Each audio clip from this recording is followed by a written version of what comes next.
सभी दोस्तों को नमस्कार। दोस्तों, कामयाब टेलर कैसे बने इस सीरीज़ में आज का पॉइंट है हमारे औजार।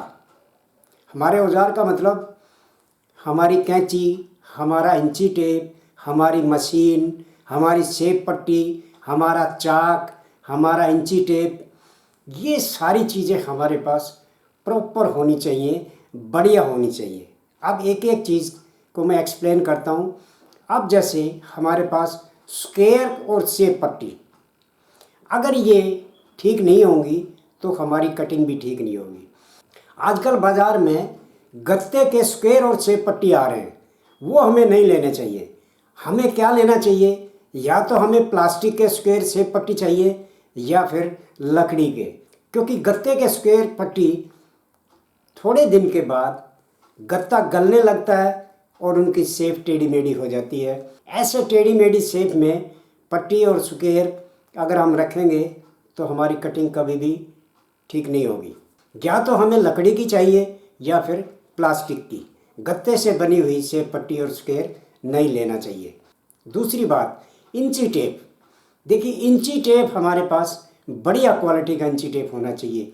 कई बार क्या होता है कि जब हम नाप लेते हैं या किसी कपड़े को नापते हैं तो खींचते वक्त इंची टेप साइडों से फलक जाता है, यानी बढ़ जाता है। तो उससे हम कटिंग करेंगे या कस्टमर का नाप लेंगे, वो भी गलत हो सकता है। तो इंची टेप भी बढ़िया क्वालिटी का, अच्छी कंपनी का हमारे पास होना चाहिए। आजकल प्लास्टिक में बहुत अच्छे इंची टेप आ रहे हैं, उसको आप इस्तेमाल कीजिए। तीसरी बात, कैंची। कैंची हमारे पास धार लगी होनी चाहिए, हर समय धार लगी होनी चाहिए। कई बार क्या होता है, हम आलस कर जाते हैं कैंची पे धार लगवाने की, और वो कैंची कहीं से कपड़ा काट देती है, कहीं से नहीं काटती है। जैसे आप सामना काट रहे हो या बैक काट रहे हो, एक पल्ला आराम से कट जाएगा, दूसरा पल्ला कहीं से कटेगा, कहीं से नहीं कटेगा, तो वो खिंच विच जाएगा, सरक जाएगा, तो उससे आपकी फिटिंग में गड़बड़ हो सकती है। तो कैंची भी प्रॉपर आपकी धार वाली होनी चाहिए। हर महीने या 15 दिन में, 20 दिन में, जितना भी आपके काम के हिसाब से धार खराब होती है तो उसको उसी वक्त कैंची को धार लगवानी चाहिए।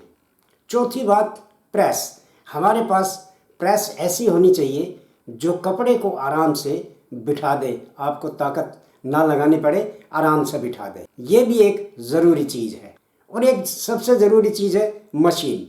मशीन हमारे पास बहुत अच्छी होनी चाहिए। कई बार क्या होता है कि जब हम कपड़ा सिलते हैं तो मशीन हमारी कपड़े को सिकोड़ देती है, सिकुड़ जाता है, रिंकल से आ जाते हैं कपड़े में, और धागा तो अपनी जगह सेट होगा, जैसे ही आप उसको खींच के प्रेस मारोगे आपकी सिलाई का धागा टूट जाएगा।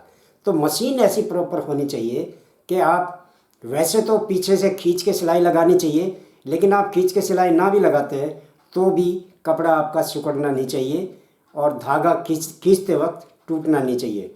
तो मशीन भी आपके पास प्रॉपर होगी, तभी आप काम अच्छा कर पाएंगे। फिर एक ज़रूरी चीज़ है चाक। आजकल बाज़ार में बहुत कच्चे चाक आ रहे हैं। अब जैसे ही आप एक निशान लगाते हो तो उसकी धार ख़त्म हो जाती है, क्योंकि वो कच्चा चाक है। आपको पक्के चाक रखने चाहिए। उसका फ़ायदा ये होगा कि जैसे ही आप कटिंग करेंगे और चाक को धार लगाएंगे तो वो धार बरकरार रहनी चाहिए। आप कम से कम एक कपड़ा काटने पे तो वो धार बरकरार रहनी चाहिए। उसके बाद जैसे ही उसकी धार मोटी हो जाए तो आपको कैंची से उसकी धार लगानी चाहिए, तभी आपको कपड़े पे निशान लगाने चाहिए। क्योंकि ज़्यादा मोटा निशान आप लगाएंगे तो कपड़ा हमेशा बड़ा कटेगा, टाइट फिटिंग में बहुत दिक्कत आएगी। लूज़ फिटिंग में तो एक आध सूज ज़्यादा कट जाए कोई फ़र्क नहीं पड़ता, लेकिन टाइट फिटिंग में आपको दिक्कत आ सकती है, आपकी फिटिंग ख़राब हो सकती है। इसलिए एक पक्का चाक लाइए और उसकी धार बना के रखिए। जैसे ही कटिंग करेंगे आप धार बना के ही कटिंग कीजिए, ये भी बहुत ज़रूरी पॉइंट होता है। सीधी पट्टी का इस्तेमाल कम से कम करिए।